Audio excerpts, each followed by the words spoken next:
जय माता दी। माता का तीसरा नवरात्रा माँ चंद्रघंटा को समर्पित है। आइए आज की हम कथा सुनते हैं। ऋषि बोले, महाअसुर शिक्षुर ने जब देखा कि यह सेना तो इस प्रकार मारी जा रही है, तब उसे बड़ा क्रोध उत्पन्न हो गया तथा स्वयं ही अंबिका के साथ युद्ध करने चल पड़ा। युद्ध में जाकर उसने देवी जी पर बाणों की इस प्रकार वर्षा की जैसे तमरू पर्वत पर जल बरस रहा हो। पृथ्वी ने उसके बाणों को खेल खेल ही काट दिया। फिर बाणों द्वारा उसके सारथी तथा घोड़ों को मार डाला। फिर झटपट उसका धनुष और ऊंची लहराती ध्वज काटकर गिरा दी। जब उसका धनुष कट चुका था, तब अपने बाणों से उसने अंग बीन डाले, जिसका सारथी एवं घोड़े मर चुके थे और धनुष भी कट चुका था। तब वह बिना रथ पैदल ही तलवार ढाल देते हुए और दौड़ा। तेज तलवार सिंह पर जाते हुए प्रहार कर दिया। फिर देवी जी वाम भुजा पर जोर से प्रहार किया। हे राजन, ज्यों ही उसकी तलवार देवी भुजा पर पहुंची त्यों ही टूट गई।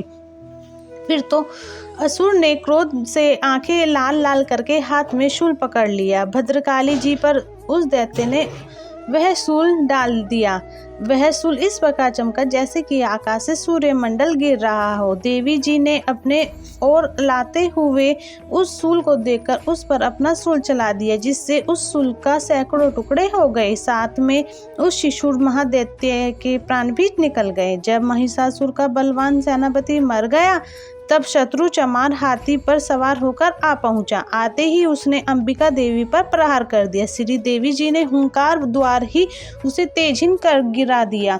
अपनी शक्ति को गिरा हुआ देखकर चमार को बड़ा क्रोध आ गया। उसने शूल का प्रहार कर दिया। शूल को भी देवी जी ने बाणों द्वारा टुकड़े टुकड़े कर डाले। तब सिंह भी उछलकर हाथी के मस्तक पर चढ़ बैठा।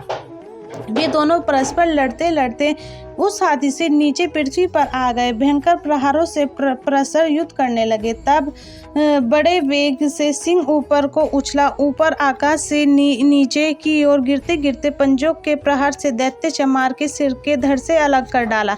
देवी जी ने युद्ध में उदग्र को मार डाला। फिर कराल को भी दांत मुक्का एवं थपेड़ों के प्रहार द्वारा मार गिराया। क्रोधपूर्ण देवी ने गदे की चोट से उदत को चूरा कर दिया। भिंदी पालसाज द्वारा, वास्कल बाणों द्वारा अंधक एवं त्राम को यमधाम भेज दिया। तीन नेत्र धारणी परमेश्वरी ने उग्रास्य उग्रवीर्य महाहनु नाम के दैत्य को त्रिशूल द्वारा मार दिया। तलवार से विडाल का सिर धड़ से अलग कर दिया। दुधर मुधुर्ग इन दोनों के बाणों द्वारा यमपुरी पहुंचा दिया। इस प्रकार अपनी सेना का नाश होता देखकर भैंसों की ओर रूप बनाकर महिषासुर उन गुणों को डराने लगा। कुछ एक गणों पर अपने थुथुनों से प्रहार किया, दूसरे पर खुरों से प्रहार करने के कुछ वेग द्वारा, दूसरों को सिंहनाद द्वारा घूमने, अन्यों को श्वास वायु द्वारा पृथ्वी पर गिराया। इस प्रकार गण सेना को गिराकर वह महिष सिंह की ओर झपटा। जो ही सिंह को मारने लगा, तब जगदम्बा बड़े क्रोध उत्पन्न हुआ। इधर महापराक्रमी महिष भी क्रोध से पृथ्वी तल को अपने खुरों से खोदने लगा। फिर अपने सिंगों को बड़े बड़े ऊंचे ऊंचे पहाड़ उठाकर फेंकने लगा। साथ में गर्जने लगा। वेग के साथ उसके घूमने पर पृथ्वी क्षुब्ध होकर फटने लगी। उसने पूंछ से समुद्र पर प्रहार किया। जैसे ही क्षुब्ध होकर समुद्र पृथ्वी के चारों ओर डूबने लगा, उसके श्वासों की कठोर वायु उड़ते हुए सैकड़े पर्वत आकाश से गिरने लगे। इस प्रकार क्रोधपूर्ण महादैत्यों को अपनी ओर आता देखकर चंडिका उसे मारने के लिए क्रोध में आ गई। कुपित चंडिका ने उसके ओर पास फेंका। उसके द्वारा इस दैत्य को बांध लिया। तब तो उस महायुद्ध में बंधे हुए इस दैत्य ने अपना महिष भैंसों का रूप त्याग दिया। झटपट सिंह रूप में आ गया। जो ही चंडिका उसका सिर काटने लगी, तब तो वह तलवार हाथों में लिए पुरुष दिखाई देने लगा। तब शीघ्रता से तलवार ढाल वाले उस पुरुष को अपने बाणों से देवी बांध डाला। तब वह बड़ी हाथी हो गया। अपनी सूंड में उस महान सिंह को खींचा, फिर गर्जने लगा। उसके खींचते समय खड्ग के द्वारा देवी ने उसकी सूंड काट दिया। फिर वह महादैत्य भैंस के रूप में आ गया। इसी प्रकार चराचर त्रिलोकी को सताने लगा। उस समय जग माता चंडिका को आकर उत्तम मधुपान करने लगी। लाल लाल नेत्र करके हंसने लगी। वह दैत्य भी बल पराक्रम में उन्मत्त होकर गरजने लगा।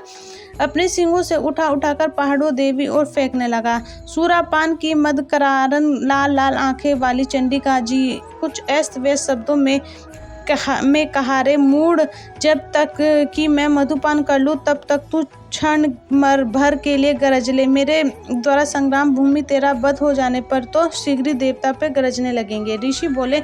इस प्रकार कहकर देवी जी उड़कर दैत्य पर गई। दबाकर दैत्य कंठ के त्रिशूल से आघात किया। देवी जी के पांव से दबे हुए उस दैत्य ने अपने मुख से बाहर निकालने का प्रयत्न दूसरे रूप से किया।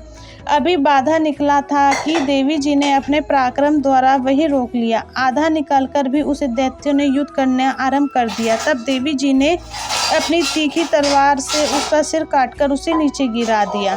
दैत्य सेना हाहाकार करने लगी। तब उस सारी सेना को भी देवी जी ने कष्ट कर दिया। सभी देवता अत्यंत प्रसन्न हुए। देवी दिव्य महर्षियों के साथ देवता लोगों ने उसे देवी को स्तुतियों की गर्भधारण